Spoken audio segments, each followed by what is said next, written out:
नमस्कार दोस्तों, स्वागत है आपका बीपीएस क्लासेज में। दोस्तों हम आरएचईओ, डबलईओ और इसके अलावा दूसरे जितने भी एग्रीकल्चर में कम्पिटिटिव एग्जामिनेशन आने वाले हैं या होते हैं सेंट्रल लेवल पे या स्टेट लेवल पे, उसी क्रम में हम तैयारी कर रहे हैं। तो हम प्लांट फिजियोलॉजी में वाटर रिलेशनशिप कंप्लीट कर चुके हैं। आज बहुत ही महत्वपूर्ण टॉपिक हम पढ़ेंगे जिसको बोलते हैं प्लांट ग्रोथ या पादप वृद्धि। इसको बोलते हैं पादप वृद्धि। ग्रोथ और वृद्धि के बारे में आपने सुना होगा। वृद्धि का मतलब होता है संख्या बढ़ना या फिर आकार बढ़ना, ठीक है, वजन बढ़ना, लंबाई चौड़ाई बढ़ना, ये सब क्या होता है? वृद्धि होता है।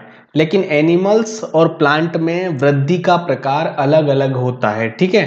ये भी आपको देखना होगा कि एनिमल्स में और पादपों में वृद्धि अलग अलग प्रकार से होती है। जैसे कि मान लो पादप में मूल शीर्ष और प्रोशीर्ष से वृद्धि होती है, जबकि एनिमल्स में सभी जगह ऑल ओवर बॉडी एक साथ ग्रो करती है, ठीक है। चलो अब हम टॉपिक स्टार्ट करते हैं आज का प्लांट ग्रोथ, और इससे रिलेटेड चीजें हम देखने वाले हैं। पादप वृद्धि क्या होती है? देखो पहले तो इसकी परिभाषा ले लो। ग्रोथ इज अ वाइटल, ठीक है, लिविंग, ठीक है, वाइटल मतलब जीवित, जीवित में ही होगा, लिविंग में ही होगा। Vital, irreversible, permanent, unidirectional process. ये चार टर्मिनोलॉजी है, ये जरूरी है। पहले तो मरे हुए या मृत या नॉन लिविंग में ग्रोथ होना लाजमी नहीं है या नहीं होती है, या कह नहीं सकते कि ग्रोथ है। जैसे एक पहाड़ है, छोटा पहाड़ है, ठीक है, उस पे धूल मिट्टी, सदियों तक धूल मिट्टी पत्थर जम जम के जमा होके ये बड़ा पहाड़ बन गया। तो सर इस पहाड़ ने भी वृद्धि कर ली। देखो पहले इतना छोटा था आज से 1000 साल पहले, और आज देखो बड़ा हो गया। नहीं, ये वृद्धि जो हुई है वो बाहर से किसी भी पदार्थ के जमने के कारण या बाहर से हुई है, और बाहर से होने वाली वृद्धि को वृद्धि नहीं माना जाता। अगर ये पहाड़ अंदर से वृद्धि करता, जैसे पत्थर से पत्थर बनाता, जैसे एक पत्थर है उससे 1000 पत्थर कर लेता पैदा करके, तो वृद्धि मानते हैं। अंदर से होने वाली वृद्धि, इनर साइड से होने वाली वृद्धि को ही माना जाता है। ये पहाड़ वृद्धि करता है, बड़ा होता है, इसका मतलब इसको वृद्धि नहीं कहा जाएगा, यानी ग्रोथ नहीं कर सकते। तो ये किस में होगा? जीवित में होगा, निर्जीव में नहीं होगा। इसके अलावा इरिवर्सिबल यानी अनुत्क्रमणीय, ये हिंदी की टर्मिनोलॉजी है, अनुत्क्रमणीय। अनुत्क्रमणीय का मतलब होता है कि एक बार होने के बाद, जैसे आपने पढ़ा होगा ये वाला साइन किसका है? अनुत्क्रमण। ए से बी बन गया, कोई प्रोडक्ट है ए से बी, अब बी से ए नहीं बन सकता। लेकिन अगर ये वाला आप साइन लगा दोगे ए से बी और बी से ए, इसका मतलब है कैसी है? रिवर्सिबल है। ए से बी भी बन सकता है, बी से ए भी बन सकता है, लेकिन यहाँ पर कोई ऐसा चिन्ह नहीं है, यह है इरिवर्सिबल। तो वृद्धि एक बार होने के बाद वापस नहीं जाती। जैसे आप बच्चे थे, एक छोटा बच्चा है, वो ग्रोथ करेगा, ठीक है, और थोड़ा बड़ा होगा, बड़ा होगा, एक दिन आदमी बन जाएगा, वयस्क बन जाएगा, एडल्ट बन जाएगा, उसके बाद बुढ़ापा होगा। लेकिन बुढ़ापे से वापस बच्चा नहीं बन सकता। या कोई पौधा अगर इतना बड़ा हो गया तो उसको काट दोगे तो सिर्फ छोटा हो गया, नहीं, ये ऐसा बड़ा है उसके बाद छोटा नहीं हो सकता। एक बार मतलब करने का मतलब एक बार ग्रोथ होने के बाद पीछे नहीं आती है। यहां तक बात समझ में आ गया? ठीक है। इसके बाद ये परमानेंट होती है, स्थायी। एक बार होने के बाद ऐसा नहीं टेम्परेरी की वृद्धि हो गई तो हो सकता है वापिस से, जैसे एक कोशिका से दो कोशिका, दो से चार बन गई, तो ऐसा नहीं होगा कि दोनों मिलकर वापस एक बन जाए, दोनों मिलकर वापस एक बन जाए, और सारी मिलकर वापस एक बन जाए। वापस नहीं होगी, परमानेंट होती है। एक बार ग्रोथ हो गई, वापस भी नहीं होगी, स्थायी होगी, जीवित में ही होगी, यूनिडायरेक्शनल होगी, एक दिशा में, वापस दूसरी दिशा में नहीं आएगी, जैसे एक दिशा ग्रोथ होती है, ठीक है। ये तो ग्रोथ के बारे में। हालांकि ग्रोथ में 11th क्लास की एनसीईआरटी का पहला चैप्टर है व्हाट इज ऑर्गेनिज्म, जीव क्या है, उसमें ग्रोथ को बहुत ज्यादा विस्तार से समझाया है। वो अपने कॉन्सेप्ट क्लियर करने के हिसाब से ठीक है कि क्या रिप्रोडक्शन ही ग्रोथ है, मल्टीप्लिकेशन और रिप्रोडक्शन में क्या अंतर है, कि एक आदमी अगर आईसीयू में पड़ा है जिसका ब्रेन डेड हो चुका है, ठीक है, वो मेडिकल डेथ हो चुकी है, तो क्या वो ग्रोथ नहीं है, वो वृद्धि नहीं है। उस किसी आदमी में चेतना है यानी कॉन्शियसनेस है, तो उसमें ग्रोथ होगी कि नहीं होगी, ये सब उसमें डिबेट दिया हुआ बहुत बड़ा। अगर आपको और ज़्यादा वृद्धि या प्लांट वृद्धि, एनिमल वृद्धि यानी ग्रोथ के बारे में जानना है तो आप वहाँ से देखें, लेकिन आपको अगर जानना है और टिक करना है सही आंसर तो आप ये पढ़ लीजिए, इससे काम चल जाएगा। ठीक है, चलो दूसरे बात मैं सजेस्ट करता हूँ कि आप उसको पढ़ लो अगर आपके पास टाइम हो, लेकिन अगर आप कंपटीशन के फेज में चल रहे हैं तो आप बस इतना सा देखें।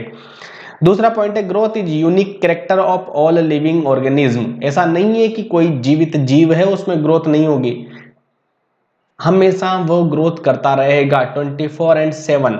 ठीक है, वो रुक ही नहीं सकता, ग्रोथ को नहीं रोक सकता, ग्रोथ मरने के बाद रुक सकती है। ठीक है सर, फिर एक आदमी की लंबाई चौड़ाई बढ़ गई, वो ग्रोथ कहाँ कर रहा? नहीं, उसकी लंबाई चौड़ाई बढ़ना ही ग्रोथ नहीं होता। अंदर जो सेल मर रही है, अंदर जो सेल्स मर रही है वो वापस रिपेयर होकर फिर नई सेल द्वारा रिप्लेस हो रही है, तो वो भी क्या है? ग्रोथ है। सेल तो बन रही ना अंदर, अंदर सेल डिवीजन लगातार चल रहा है, इसका मतलब ग्रोथ हो रही है। और प्लांट हो या एनिमल हो, सेल डिवीजन लाइफ टाइम चलता रहता है। जैसे जैसे अपना सेल डिवीजन की पोटेंशियल या पावर कम होती रहती है, बुढ़ापे की ओर अग्रसर होते रहते हैं। जैसे बच्चों में चोट लगने पर घाव जल्दी भर जाता है क्योंकि बच्चों में सेल डिवीजन फास्ट होता है, माइटोसिस फास्ट होता है, तो उनको पता ही नहीं चलता कि कब चोट लग गई, कब भर गई, पता ही नहीं चलता। लेकिन बुढ़ापे में अगर चोट लगती है तो उन सेल्स में क्या होती है, वो ग्रोथ बहुत बार कर चुकी है, वो क्या हो गई? बूढ़ी कोशिकाएं हो चुकी है, जेरेंटोलॉजी आने वाली है। इसका मतलब उनकी सेल क्या है? फास्ट ग्रो नहीं करेगी, फास्ट माइटोसिस डिवीजन नहीं करेगी, एक सेल से दो सेल घाव बनने में टाइम लगेगा, धीरे धीरे ग्रोथ करेगी। तो धीरे धीरे ग्रोथ करने की क्षमता खत्म हो जाती है। जब कोई न्यू बॉर्न होता है, नया जीव होता है, तो वो बहुत तेजी से ग्रोथ करता है, उसके बाद एक ग्रोथ स्टेशनरी फेज में चली जाती है, स्थायी अवस्था में चली जाती है ग्रोथ। आगे हम ग्रोथ की फेज पढ़ेंगे, उसमें पूरा बताऊंगा। ठीक है, तो कोई भी जीव है उसका यूनिक कैरेक्टर है, मतलब अगर किसी को बताना हो कि ये जीव है तो उसको डायरेक्ट ये बोल सकते हो आप कि इसका एक फीचर बताओ कैसे जीव है, ऐसे बोल सकते हो आप कि ये ग्रोथ करता है, बस वो यूनिक कैरेक्टर है। ठीक है, चलो प्लांट ग्रोथ का मतलब क्या होता है कि प्लांट, अब यहाँ पे एनिमल की बात बिल्कुल नहीं करेंगे, प्लांट की बात करेंगे, पादप की बात करेंगे। पादप में क्या होता है? साइज का बढ़ना, जैसे एक बीज का अंकुर होकर सीडलिंग बनना, सीडलिंग के एक वेजिटेटिव ग्रोथ होकर ब्रांचेस निकलना, साइज बढ़ना, प्लांट पार्ट, लीफ का एरिया बढ़ना है, ब्रांच बढ़ना है, रूट सिस्टम का बड़ा होना है, तने की मोटाई बढ़नी है, this is called increases in size. यानी प्लांट पार्ट अपनी साइज में बढ़ोतरी कर रहे हैं, उनके अलग अलग प्रकार भी बन रहे हैं, जैसे पत्तियां बन गई, फूल बन गई, ये भी ग्रोथ है, पत्तियां फूल बनना, जड़ें बनना, ये भी ग्रोथ है। उनका भार बढ़ रहा है, जैसे एक प्लांट लकड़ी का भार बढ़ता जाता है, प्लांट बड़ा होता है तो भार बढ़ता है, उनका आयतन बढ़ रहा है, उनका फैलाव बढ़ रहा है, ये सब क्या है? प्लांट ग्रोथ का मतलब ये है। ठीक है, और याद रखना प्लांट हैज लोकलाइज्ड ग्रोथ, ये इंपॉर्टेंट है आपके लिए, बट एनिमल हैज ओवरऑल और डिफ्यूज ग्रोथ। देखो जैसे एक इंसान है, ये बच्चा है, मुझे ये बनाना आता है इसलिए मैं बार बार ये बनाता हूं। ठीक है, चलो ये बच्चा है, अब ऐसा थोड़ी कि ये एक सिर से ही वृद्धि करेगा,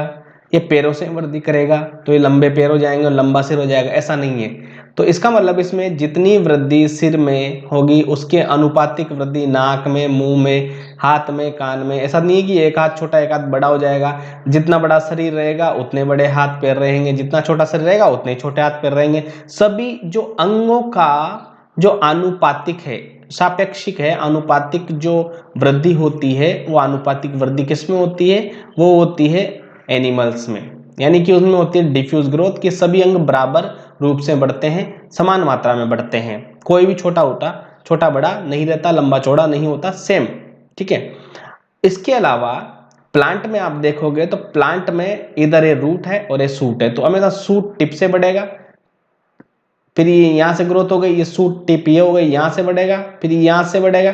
ठीक है, और ये रूट है तो ये मूल शीर्ष यहां से बढ़ेगा, तो मूल कहां तक हो गई? यहां से यहां तक मूल हो गई, तो अब यहां से बढ़ेगा, फिर यहां से बढ़ेगा। ठीक है, तो एक लोकल एरिया में ग्रोथ पाई जाती है यहां पर, बाकी ये परमानेंट हो गई, इनमें अब हो गई ग्रोथ, परमानेंट हो गई है ना। एक लोकल एरिया में ग्रोथ पाई जाती है, उस लोकल एरिया को बोलते हैं या तो रूट टिप या शूट टिप, यानी मूल शीर्ष से और प्रोसीड से ही क्या हो पाती है? केवल वृद्धि हो पाती है। मूल शीर्ष से और प्रोसीड से ही वृद्धि हो पाती है, रूट और शूट टिप से ही वृद्धि हो पाती है। मैंने एक दिन इसके पिछली वाली क्लास में एक एग्जांपल दिया था कि मान लो, एक एग्जांपल लेते हुए यहां पर समझाता हूं, जैसे कि एक प्लांट है, उसकी लेंथ कितनी है, यानी कि हाइट कितनी है? 1 मीटर। ठीक है, उसकी हाइट है 1 मीटर, और उसकी ग्रोथ रेट कितनी है, ग्रोथ रेट मानना कि 2 मीटर पर ईयर। एक प्लांट है जिसकी लेंथ है 1 मीटर, उसकी ग्रोथ रेट है 2 मीटर पर ईयर, तो 3 साल बाद उसकी लेंथ कितनी हो जाएगी। ठीक है, तो एक प्लांट बना लो, उसको बना लो, नहीं 3 साल बाद कितनी हो जाएगी, मतलब यह है कि एक प्लांट है जिसकी लेंथ है 1 मीटर, ठीक है, और ग्रोथ रेट है उसकी 2 मीटर पर ईयर। ठीक है, तो मान लो उसके ऊपर आपने एक कील ठोक दी, ये कील यहां पर चुबा दी 1 मीटर पर, ये कितना है फर्स्ट में 1 मीटर है, तो यहाँ पे कील, तो 3 साल बाद ये कील कहां पर पहुंच जाएगी। तो इतना सा एग्जाम्पल है इसमें, यही है इसका ज्यादा अच्छा एग्जाम्पल।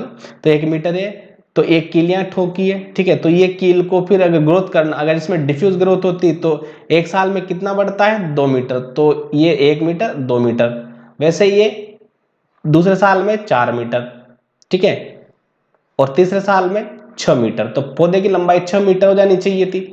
तो ये कील यहां से कहां आ जानी चाहिए थी, यहां पर आ जानी चाहिए थी, ठीक है, 6 मीटर ऊंचाई पे, लेकिन ऐसा नहीं होता।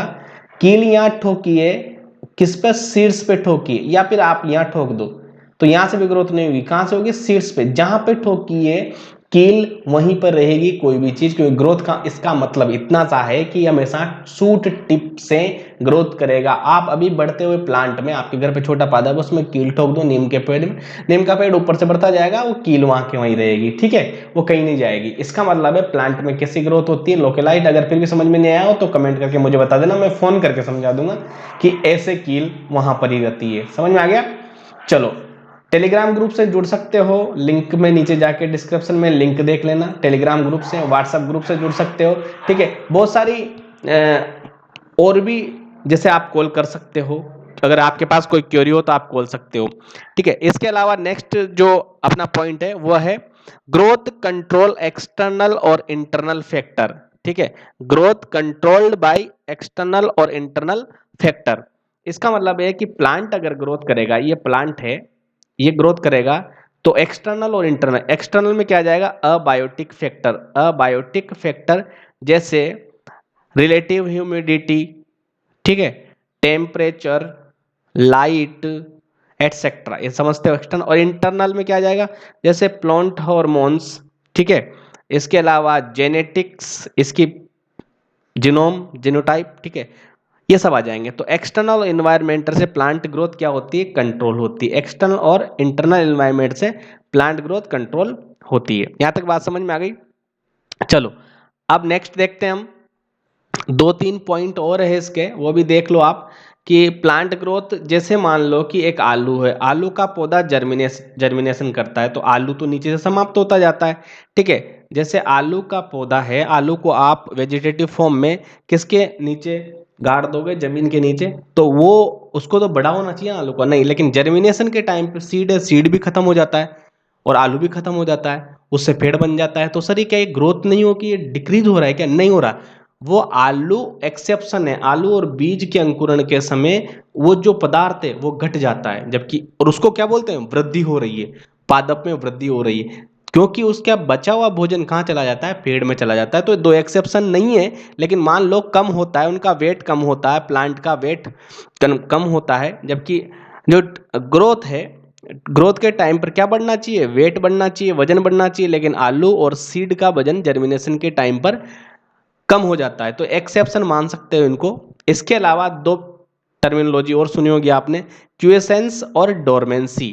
क्यूएसेंस, growth suspended by external factor. मान लो आपने ऊपर से कोई दवाई छिड़क दी, उससे ग्रोथ नहीं हो पा रही, ठीक है, आपने कोई टेम्परेचर कम ज़्यादा कर दिया, या इन्वायरमेंट में टेम्परेचर कम ज़्यादा हो गया, या फिर लाइट डिस्टरबेंस हो गया, तो उससे ग्रोथ नहीं हो पा रही। जब भी ग्रोथ अगर, यानी पादपों की वृद्धि अगर बाह्य कोई कारक से, यानी बाहरी कोई कारक से रुक जाए, तो उसको बोलते हैं क्यूसेंस, ठीक है। और जब भी ग्रोथ अंदर के किसी कारक से रुक जाए, जैसे हार्मोन, ठीक है, प्लांट हार्मोन, या फिर जीनोटाइप, या फिर कोई अंदर से कोई भी इंटरनल कोई भी कारक हो सकता है, उससे रुक जाए, तो इसको बोलते हैं डोरमेंसी, ठीक है, इसको क्या बोलते हैं, डोरमेंसी, जिसको बोलते हो ना आप प्रसुप्त अवस्था, प्रसुप्त अवस्था बोलते हैं डोरमेंसी। तो डोरमेंसी क्या होती है, इंटरनल फैक्टर से, और क्यूसेंस जो आती है, क्यूसेंस जो आती है सुप्त अवस्था, वो किससे आती है, एक्सटर्नल से। ये प्रसुप्त है या सुप्त अवस्था, इतना सा मान लो, लेकिन आपको हिंदी में याद करने की कोई जरूरत नहीं, आप क्यूसेंस याद रखो कि एक्सटर्नल फैक्टर से और इंटरनल फैक्टर से डोरमेंसी, ठीक है। और बाकी मैंने यहाँ पर आपको बता दिया है कि और क्या क्या है। अब देखो, ग्रोथ के बारे में सामान्य जानकारी हो गई है, लेकिन ग्रोथ के बारे में अब और आपको फेज बताता हूं मैं कि क्या क्या फेज है ग्रोथ की। देखो, सबसे पहले मान लो कि ये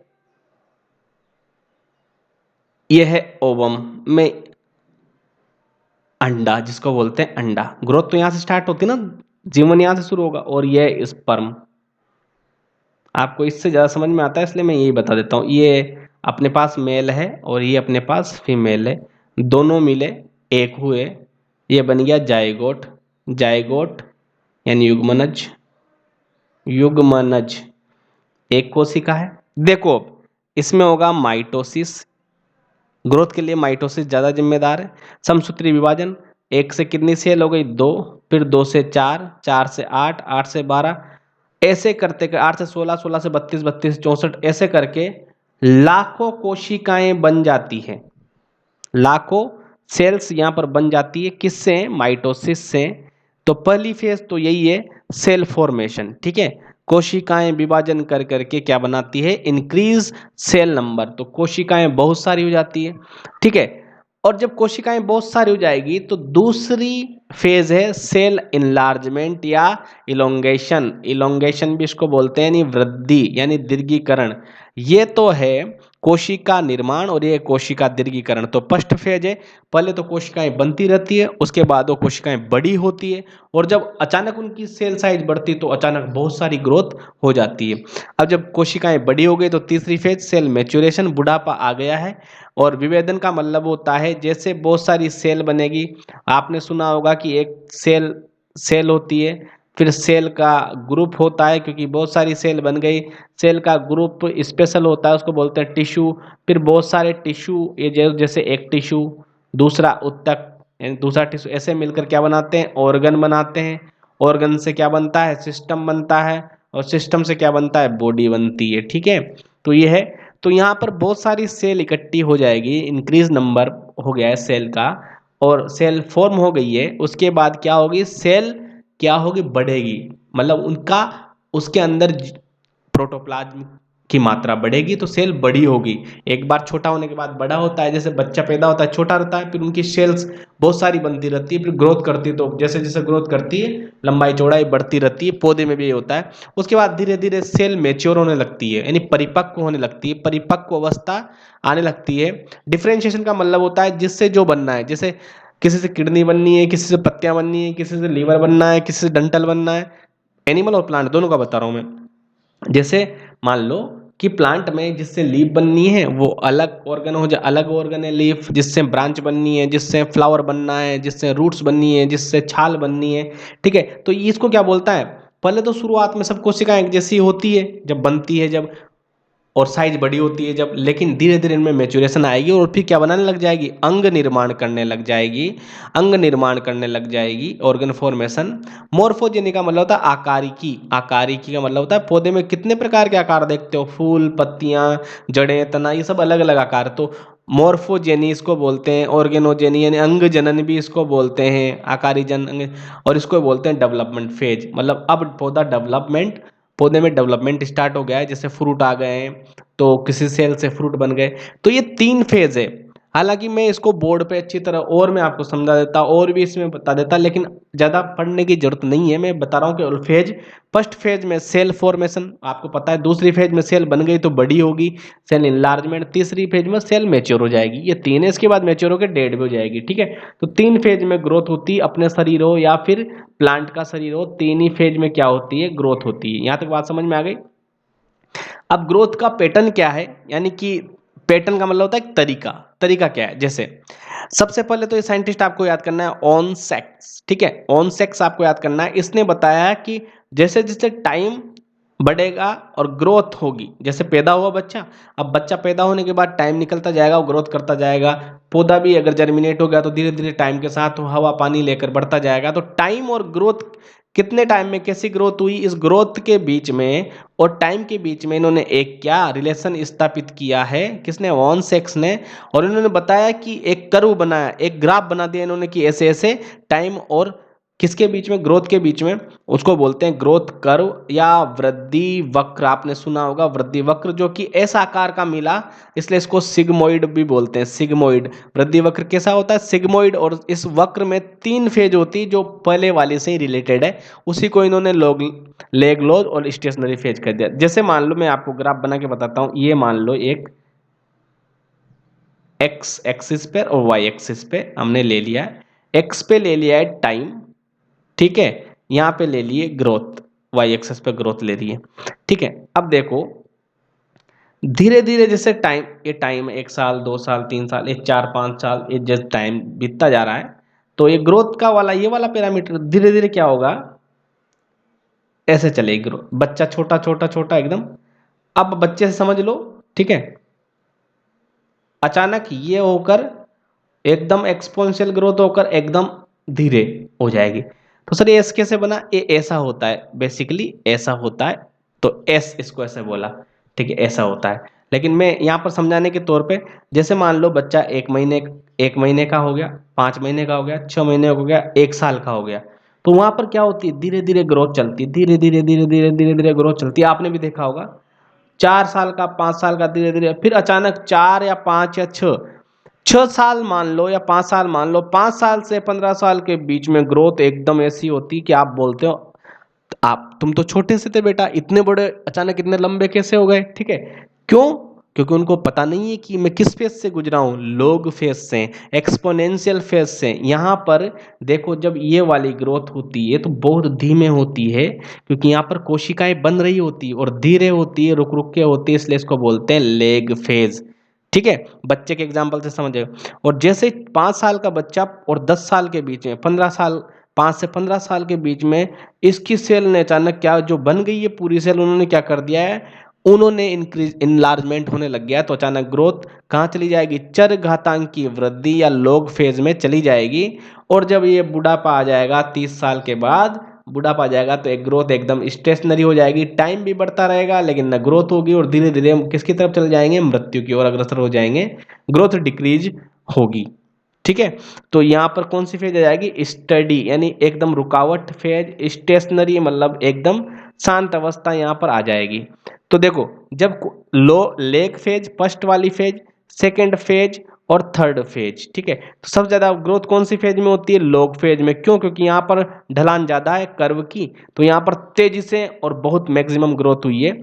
फास्ट एंड मैक्सिमम ग्रोथ कौन से, एक्सपोनेंशियल फेज भी लॉग फेज को बोलते हैं, ठीक है। और पास्ट और मैक्सिमम ग्रोथ भी सबसे ज्यादा यही होती है, ठीक है। तो ये किसकी तरह दिख रहा है, एस आकार के, इसलिए इसको सिग्मोइड कर्व बोलते हैं। लास्ट फेज तो आपको पता है स्टडी या स्टेशनरी फेज है।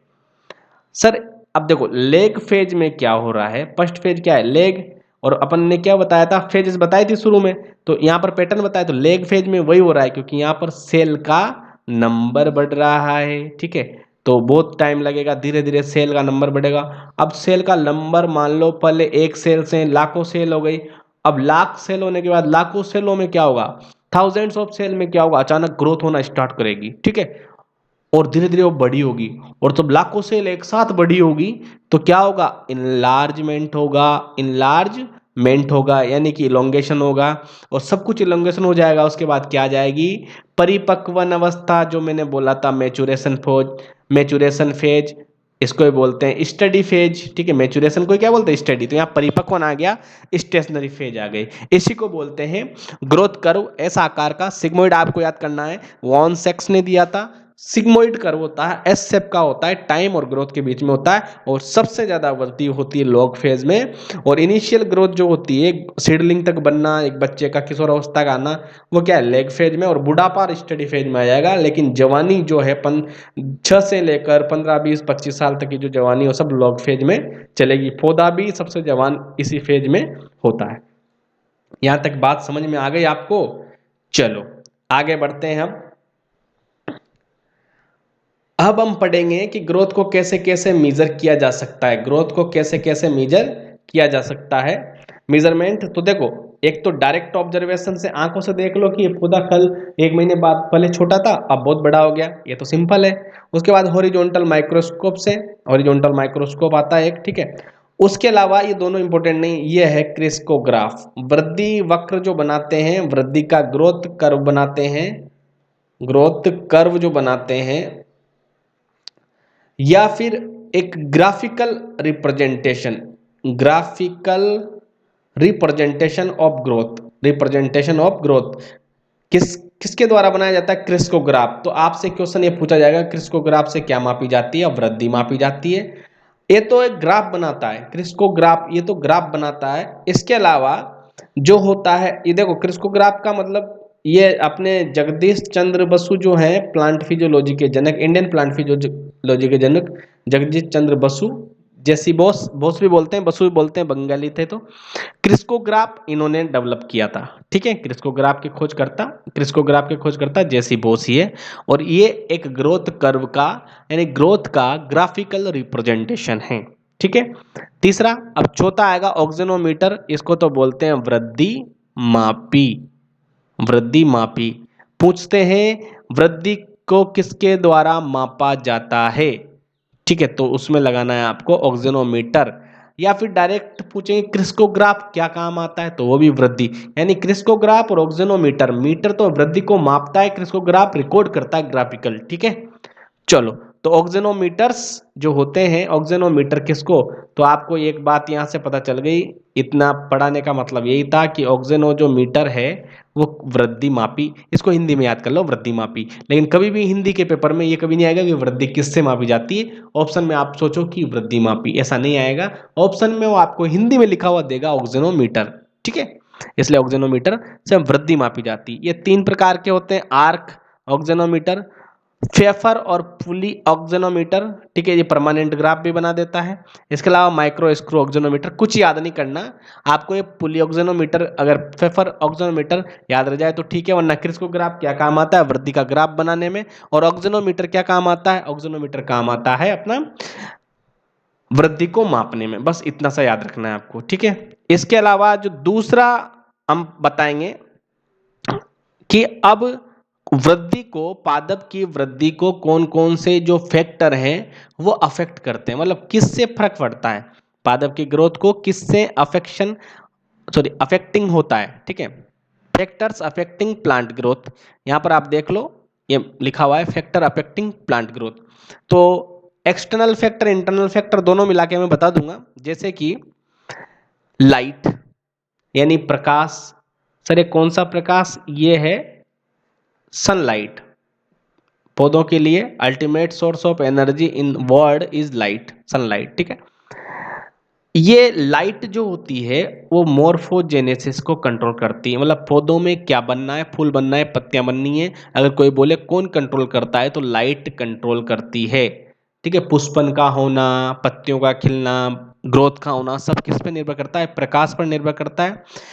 अगर लाइट नहीं होगी तो पौधे में क्या होगा? इटियोलेशन आ जाएगा, यानी कि पांडुरता, हिंदी में बोलते हैं पांडुरता।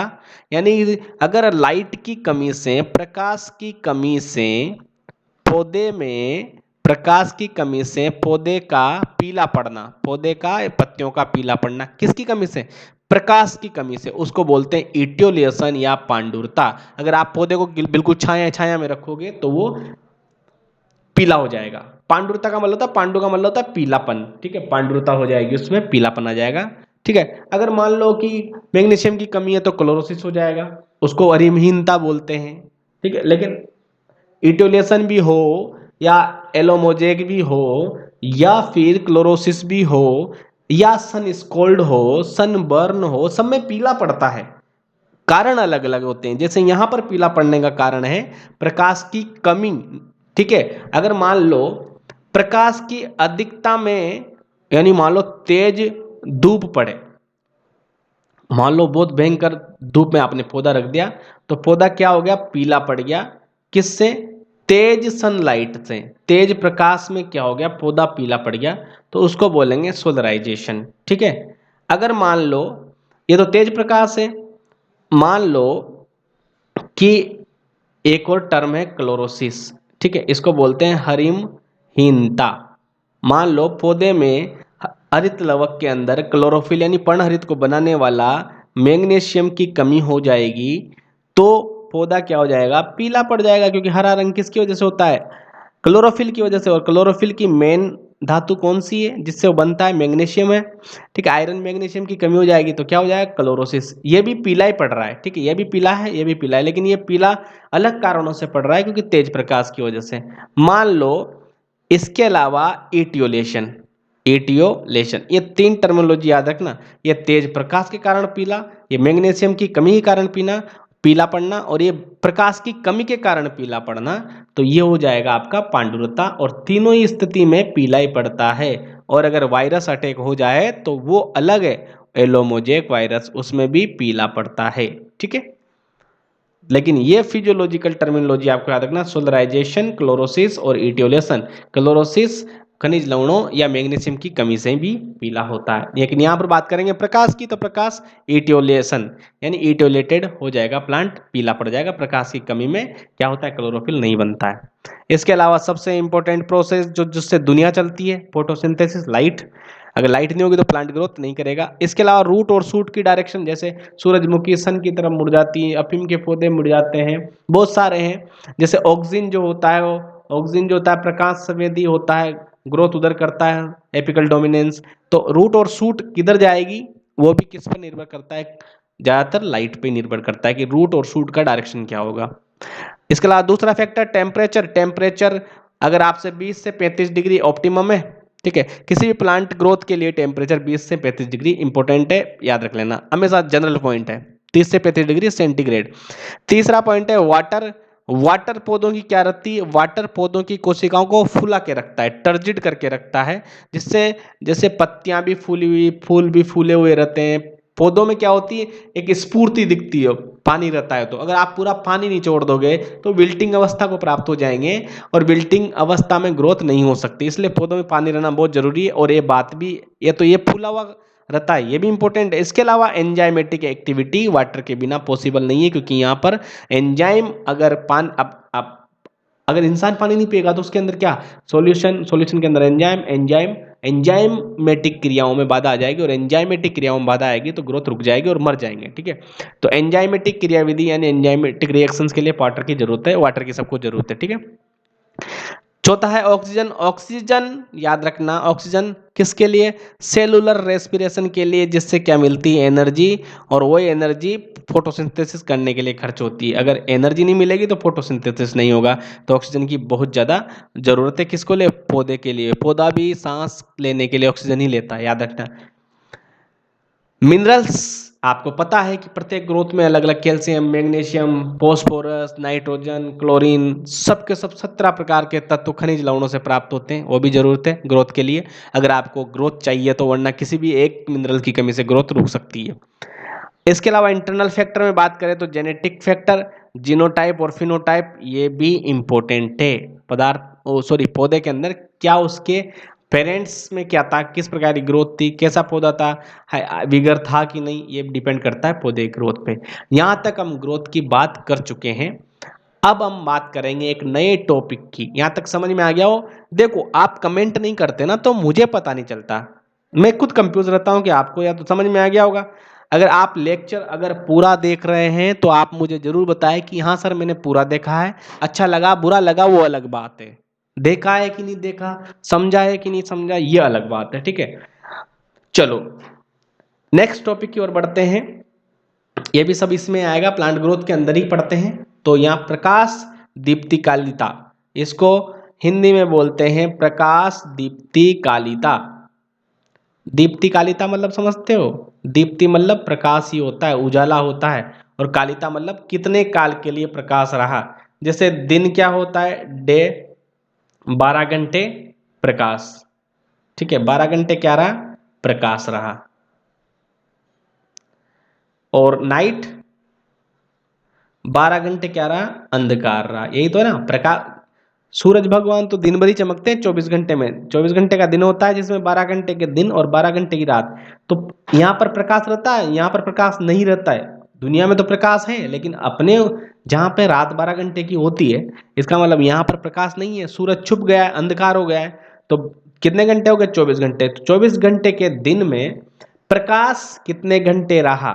अगर 12 घंटे से कम प्रकाश रहा, पौधे पर कम प्रकाश दिया, ठीक है, 12 घंटे से कम प्रकाश दिया और उसमें फ्लावरिंग हो गई, ठीक है, उसमें फ्लावरिंग हो गई, मतलब किसी पौधे को, इस पौधे को आप, अभी फ्लावर नहीं निकले इसके, इसको 12 घंटे तक, 12 घंटे तक प्रकाश अवस्था, यानी सूरज का प्रकाश इस पर कितनी देर तक पड़ा? 12 घंटे तक।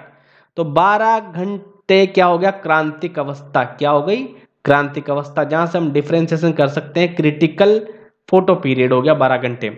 अब देखो, अगर इस पौधे को तुम 12 घंटे से कम या 12 घंटे तक या 12 घंटे से कम प्रकाश दोगे तो ही इसमें क्या आने लग जाएंगे? फूल खिलने लग जाएंगे, ठीक है, एक तो ये अवस्था। और एक पौधा ऐसा है कि अगर जिसको 12 घंटे से ज्यादा, 12 घंटे से ज्यादा प्रकाश चाहिए, मतलब इसको तो 12 घंटे से कम चाहिए जब ये फूल खिलेगा, और इस एक को चाहिए 12 घंटे से ज्यादा, तो ये फ्लावरिंग होगी। तो दो प्रकार के पौधे हो गए। अब देखो, जिनमें 12 घंटे से कम प्रकाश चाहिए, तो 12 घंटे का क्या होता है? दिन, और 12 घंटे की नाइट, मतलब ऐसे पौधे जिनको 6 से लेकर 11 घंटे तक प्रकाश चाहिए, कम से कम 6 और 11, या फिर आप 0 से 12 भी कर सकते हो, लेकिन 12 से कम रखना है आपको। तो मान लो 24 घंटे में से किसी पौधे को मान लो कि 11 घंटे तो क्या दी? लाइट दे दी, ठीक है। अब कितने घंटे बचे?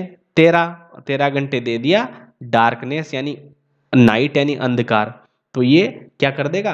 11 घंटे की लाइट लेकर, यानी 11 घंटे प्रकाश लेकर क्या करेगा? फ्लावरिंग कर देगा। तो ये 12 घंटे, यानी 12 घंटे में दिन होता है, दिन से कम समय, एक दिन 12 घंटे होता है, तो 12 घंटे से कम समय तक प्रकाश लिया इसने, तो इसको शॉर्ट डे, क्योंकि डे किसको बोलेंगे? 12 घंटे को एक दिन डे बोलते हैं। डे मतलब जिसमें प्रकाश आए, उससे कम प्रकाश में फ्लावरिंग कर रहा है, तो इसको बोलेंगे शॉर्ट डे प्लांट। और कोई 12 घंटे से ज्यादा प्रकाश में, इसका मतलब 12 घंटे से ज्यादा प्रकाश है, मतलब नाइट क्या हो गई? 11 घंटे की या 10 घंटे की या 12 घंटे से कम, और इधर 13, 14, 15 घंटे तक क्या मिला? उसको प्रकाश मिला, मतलब दिन लंबे हो गए। और लंबे दिन वाले पौधों को बोलते हैं लॉन्ग डे प्लांट। उसको लंबा दिन मिलेगा तो वो क्या करेगा?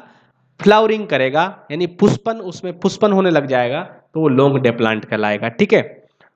अब कोई पौधा है, वो उसको कोई फर्क ही नहीं पड़ रहा, आप लाइट 6 घंटे दो या 12 घंटे दो, 15 घंटे अंधकार रखो, कुछ भी करो, वो तो फ्लावरिंग कर रहा है, तो उसको बोलते हैं डे न्यूट्रल। क्या बोलते हैं? Day neutral. यहां तक कॉन्सेप्ट समझ में आ गया?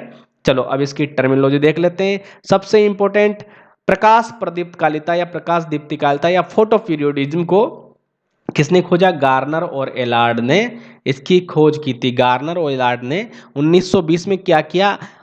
मेरीलैंड एक टोबैको का म्यूटेंट है। मेरीलैंड एक प्लांट का नाम है, वो एक टोबैको का उत्परिवर्तित तंबाकू का पौधा है। इसको क्या किया इन्होंने? बाहर रखा बहुत दिनों तक, तो इनको बहुत सारी लाइट मिली। लाइट में ये, इसमें फूल ही नहीं आ रहे थे, तो फिर उन्होंने क्या किया? इसको एक पोलिया हाउस में लेके बंद करके रख दिया, वहां पर फूल आने लग गए। तो इन्होंने ऐसे एक प्रयोग करके देखा कि नहीं, प्रकाश का फर्क पड़ता है, मतलब कितने घंटे प्रकाश रहा और कितने घंटे अंधकार रहा, इन दोनों की, जैसे 24 घंटे, अब 24 घंटे में से कितने घंटे तो प्रकाश रहा और कितने घंटे अंधकार रहा, इन दोनों के कॉम्बिनेशन को ही क्या बोलते हैं? प्रकाश। इस पर पौधे के पुष्पन पर प्रभाव को ही क्या बोलते हैं? प्रकाश प्रदीप्तकालिता। देखो, इफेक्ट ऑफ लाइट यानी डे और डार्क यानी नाइट पीरियड, डार्क पीरियड और लाइट पीरियड का इफेक्ट किस पर? फ्लावरिंग पे पड़ता है, इसको क्या बोलते हैं? फोटो पीरियोडिज्म बोलते हैं। और फर्स्ट डेमोन्स्ट्रेटेड किया था मेरीलैंड टोबैको म्यूटेंट, एक प्लांट है, यानी तंबाकू का एक उत्परिवर्तित प्लांट है मेरीलैंड, उस पर किया था। और एक सोयाबीन का एक जीनस है, बाइलॉक्सी प्रकार है, उस पर किया था गार्नर और एलार्ड ने। ये इंपॉर्टेंट है भैया, कुछ याद रहे नहीं रहे ये याद रख लेना। या तो एग्जांपल पूछेंगे, व्हाट इज एस डे, इनमें से कौन सा शॉर्ट डे प्लांट है, कौन सा लॉन्ग डे है, कौन सा दिवस निरपेक्ष यानी डे न्यूट्रल प्लांट है, एग्जांपल पूछेंगे। या डायरेक्ट पूछेंगे कि फोटो पीरियोडिज्म किसने दी? गार्नर एलार्ड ने। और तीसरा क्वेश्चन कि फोटो पीरियोडिज्म क्या होता है, ये देंगे आपको परिभाषा में, वहां पर देंगे ऐसे कि प्रकाश काल और अंधकाल के सापेक्षिक प्रभाव पुष्पन पर पड़ता है, उसे क्या कहते हैं, ये पूछ सकते हैं फोटो पीरियोडिज्म।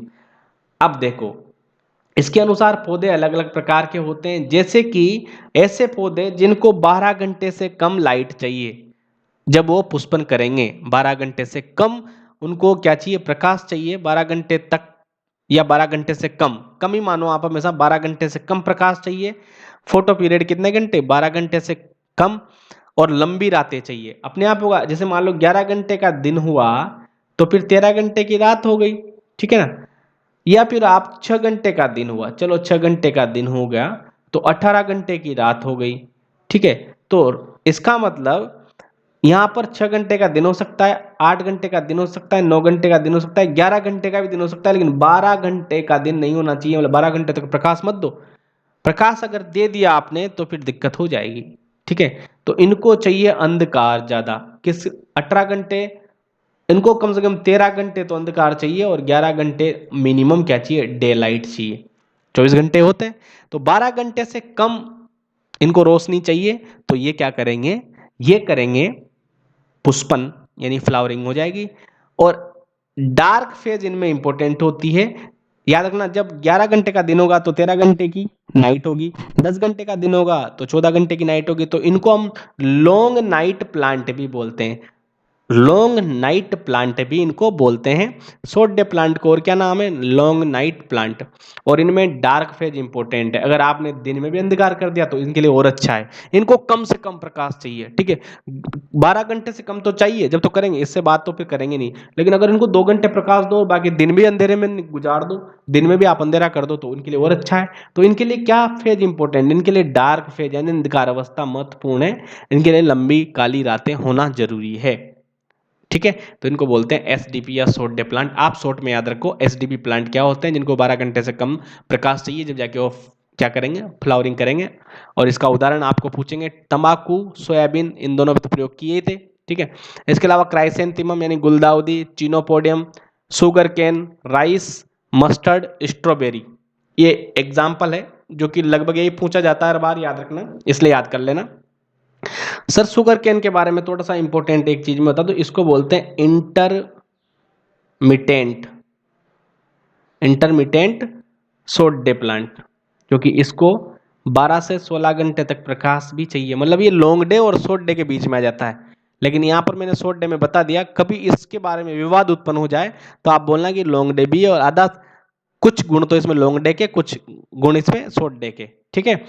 जैसे कि ये बोल रहा है कि 12 घंटे से ज्यादा दिन में और 16 घंटे से कम दिन में, मतलब 12 से 16 घंटे तक ये 12 से 16 घंटे उजाला दे दो तब भी इसमें फ्लावरिंग हो जाती है। इसका मतलब है इंटरमिटेंट है, बीच का है, दोनों के बीच का है शुगर कैन। इसके बारे में थोड़ा सा याद रखना, राजस्थान बोर्ड की बुक में लिखा हुआ है, ठीक है। दूसरा है लॉन्ग डे प्लांट, ऐसे पौधे जिनको 12 घंटे से अधिक लाइट चाहिए। लॉन्ग डे मतलब दिन लंबा, यानी कि प्रकाश लंबा, 12 घंटे ज़्यादा प्रकाश चाहिए। तो इनकी रातें कैसी होगी, छोटी रातें होंगी अपने आप ही, जब दिन लंबा होगा तो रातें अपने आप छोटी हो जाएगी। इस इनके लिए लाइट फेज इंपॉर्टेंट है, अगर तुम रात में भी उजाला कर दोगे तो और अच्छा है, इनके लाइट फेज इंपॉर्टेंट है। और इसके एग्जाम्पल है पालक यानी स्पाइनेच, सुगर बीट, चुकंदर, रेडिस, मूली, बार्ले, जो, ओट, जई, पोटैटो यानी आलू, और कैरेट इंपॉर्टेंट एग्जांपल है लॉन्ग डे प्लांट के। हमेशा ज्यादातर पूछते हैं शॉर्ट डे प्लांट, उसमें राइस का याद रखना, ठीक है।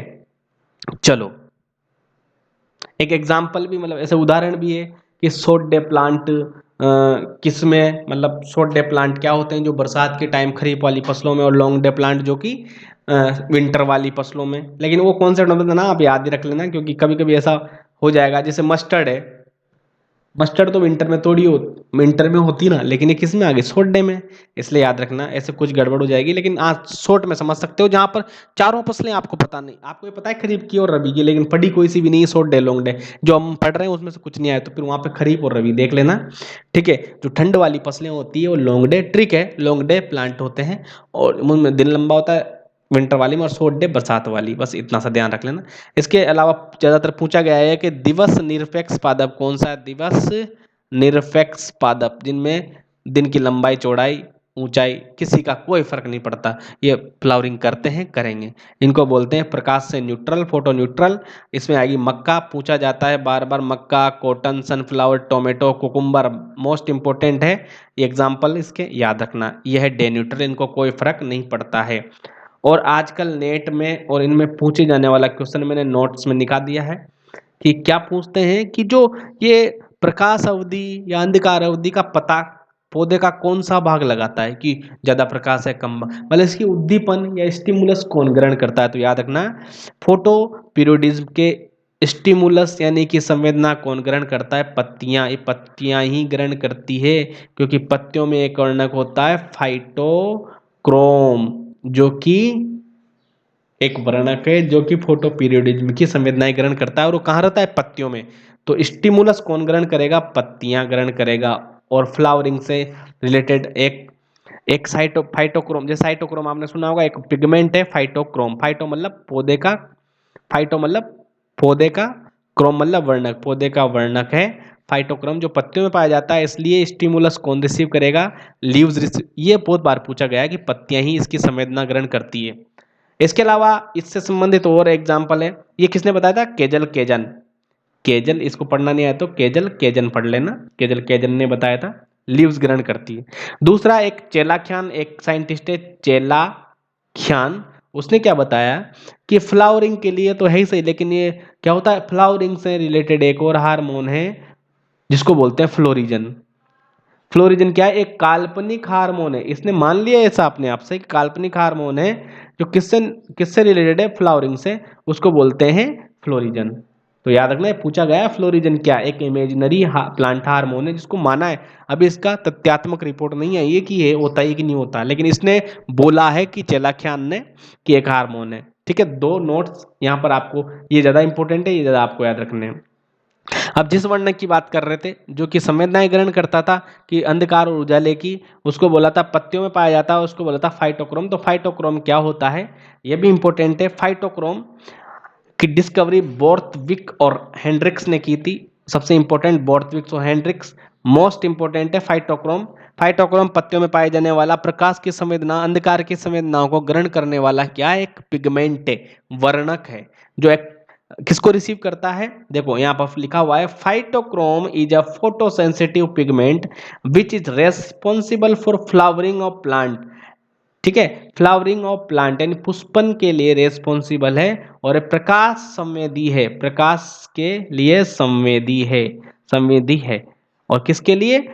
फ्लावरिंग के लिए। तो पूछ सकते हैं कि फ्लावरिंग के लिए कौन सा पिगमेंट है? फाइटोक्रोम। और इसको सेपरेटेड, इसमें दो भाग पाए जाते हैं, इसके दो भाग हैं, पी आर और पी एफ आर। इसको दोनों दोनों पार्ट्स यानी दो पार्ट्स में पाया जाता है। फाइटोक्रोम वर्णक दो रूपों में पाया जाता है, दो फॉर्म में पाया जाता है। उसको दोनों फॉर्म को सेपरेट किया था बटलर नामक साइंटिस्ट ने। एक है पी आर जिसको बोलते हैं फाइटोक्रोम रेड, एक होता है P F R phytochrome far red. ठीक है, लाल, फाइटोक्रोम लाल और फाइटोक्रोम सुदूर लाल। आपने पढ़ा होगा विबग्योर। ठीक है, विबग्योर। ठीक है, ये एक दृश्य एक्सपेक्ट विजिबल लाइट होती है, विजिबल लाइट जो प्रकाश की लाइट होती है, उसमें 7 रंग होते हैं, violet, indigo, blue, green, yellow, orange और रेड। ठीक है, तो रेड, रेड वाला, तो ये फाइटोक्रोम रेड, मतलब यहां से ये मान लो कि आप 4800 से 7500 एंगस्ट्राम तक, यानी कि 480 नैनोमीटर, इसका मतलब यही होता है, और यानी 750 नैनोमीटर, इसका मतलब यही होता है 750 नैनोमीटर।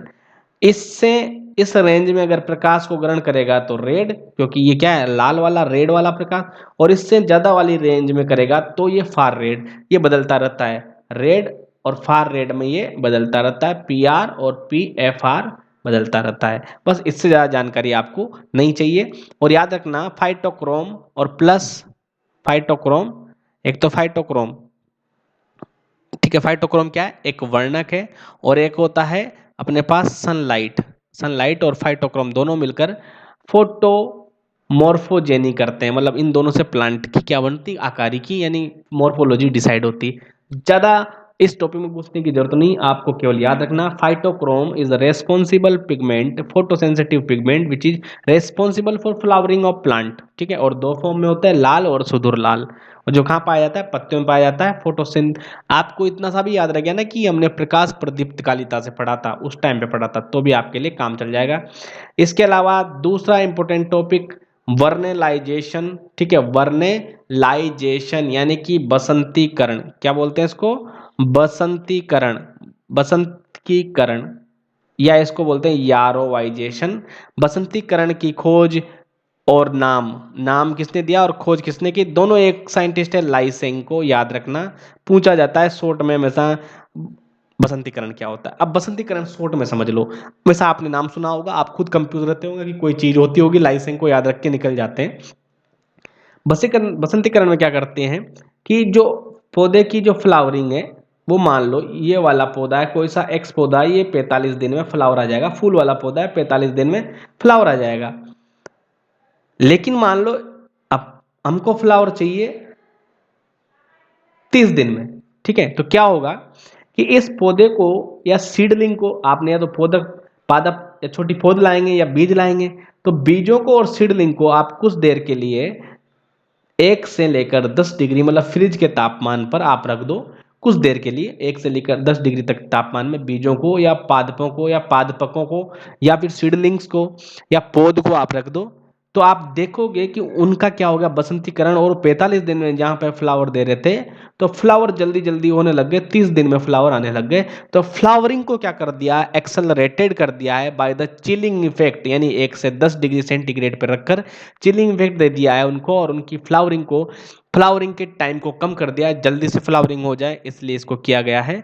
और इसके जो स्टिमुलस है, यानी जो ठंड ठंड में रखा ना आपने, चिलिंग में ठंड में रखा, तो ठंडी के जो स्टिमुलस है, संवेदनाएं, उसको कोऑर्डिनेट करेगा कि जो सूट अपेक्स है, जैसे पौध आपने किसी छोटे पौध को लगाया, इसमें आप चाहते हो जल्दी फूल आ जाए, तो यहाँ का जो ये होगा टिप, इसको बोलते हैं सूट टिप, यानी परारोसीड्स, या तो ये ग्रहण करेगा, या आपने किसी बीज को रखा है, तो बीज में क्या होता है, भ्रूण, भ्रूण होता है बीज में, तो भ्रूण का सिर इसको यानी सूट अपेक्स करेगा, या एम्ब्रियो टिप करेगी, या अगर पत्तियां हैं, किसी में पत्तियां ही पत्तियां हैं, तो पत्तियां भी इसको ग्रहण कर सकती है। तो सूट अपेक्स, एम्ब्रियो टिप और लीव्स इसकी ठंड वाली एनर्जी को रिसिप्ट करेंगे, और उनमें क्या हो जाएगा, चिलिंग इफेक्ट, और ग्रहण करने के लिए 3 चीजें हैं, सूट अपेक्स, एम्ब्रियो टिप और लीव्स, ये इसकी संवेदनाओं को ग्रहण करेंगे।